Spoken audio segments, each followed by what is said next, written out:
नमस्कार दोस्तों, स्वागत है आपका हमारे YouTube चैनल में।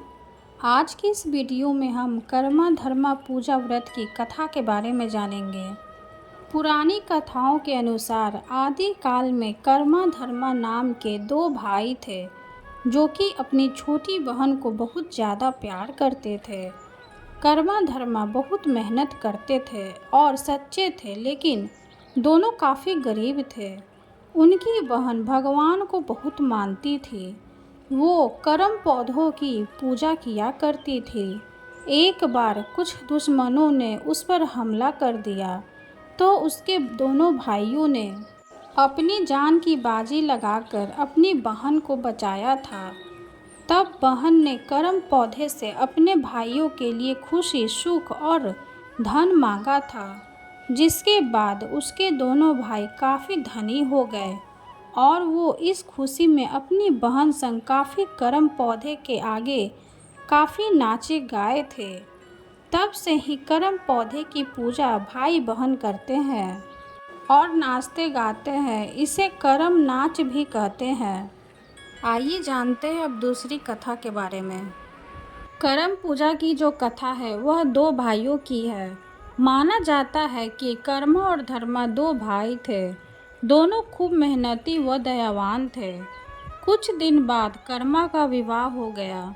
उसकी पत्नी अधर्मी, दूसरे को परेशान करने वाले विचारों की थी।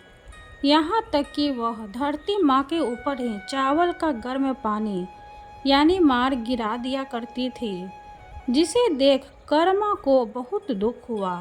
यह देख वो धरती माँ की पीड़ा से बहुत नाराज हुआ और नाराज होकर घर से चला गया। उसके जाते ही सभी के भाग्य फूट गए। दुख के दिन आ गए और वहाँ के लोग दुखी रहने लगे। लोगों की यह पीड़ा को देखकर भाई धर्मा को खोजने निकल पड़ा। कुछ दूर चलने पर उसे प्यास लग गई। आसपास कुछ न था। दूर में एक नदी दिखाई दिया। पास जाने पर उसने देखा कि उसमें पानी नहीं है। नदी ने धर्मा से कहा कि जब से कर्म भाई यहाँ से गए हैं तब से हमारे कर्म फूट गए हैं। यहाँ का पानी सूख गया है। यह नदी ने धर्मा से कर्मा को कहने को कहा। कुछ दूर जाने पर एक आम का पेड़ मिला। उसके सारे फल सड़े हुए थे। उसने भी धर्मा से कहा कि जब से कर्मा गए हैं तब से हमारा फल ऐसे ही बर्बाद हो जाता है। और आम के पेड़ ने यह भी कहा कि अगर कर्मा भाई मिले तो उनसे यह सब बतलाइएगा और इसका क्या निवारण क्या है यह भी पूछ कर बतलाइएगा। धर्मा वहाँ से आगे बढ़ा। आगे बढ़ने पर उसे एक वृद्ध व्यक्ति मिला। उसने धर्मा को बताया कि जब से कर्मा यहाँ से गया है उनके सारे सर से बोझ तब तक नहीं उतरेंगे जब तक 3-4 लोग उसे न उतार देते। वृद्ध व्यक्ति ने भी कर्मा से इसका निवारण का उपाय जानने को कहा। आगे बढ़ने पर धर्मा को एक महिला मिली जो कर्मा से यह जानने के लिए बोली कि जब से कर्मा गए हैं तब से खाना बनने के बाद बर्तन हाथ से चिपक जाते हैं, तो इसके लिए क्या उपाय है। धर्मा आगे चल पड़ा। चलते चलते रेगिस्तान में जा पहुंचा। वहां उसने देखा कि कर्मा धूप व गर्मी से परेशान है। उसके शरीर पर फोड़े हो गए हैं। वह व्याकुल हो रहा है। धर्मा से उसकी हालत देखी नहीं गई और उसने कर्मा से आग्रह किया कि वह घर वापस चले। तो इसका जवाब कर्मा ने दिया कि मैं उस घर कैसे जाऊं जहां मेरी पत्नी जमीन पर मार चावल का गर्म पानी फेंक देती है। तब धर्मा ने वचन दिया कि आज के बाद कोई भी महिला जमीन पर मार नहीं फेंकेगी। फिर दोनों भाई घर की ओर वापस चले तो सबसे पहले वो महिला मिली।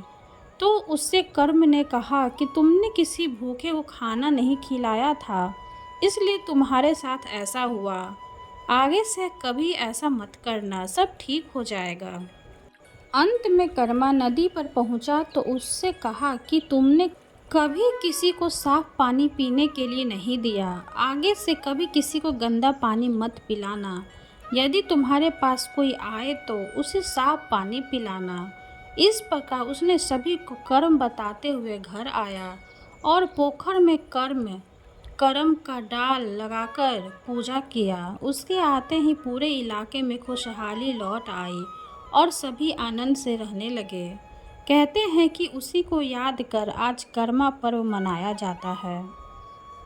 कथा समाप्त हुई। वीडियो अगर अच्छी लगे तो लाइक कर दें, चैनल को सब्सक्राइब कर दें। धन्यवाद।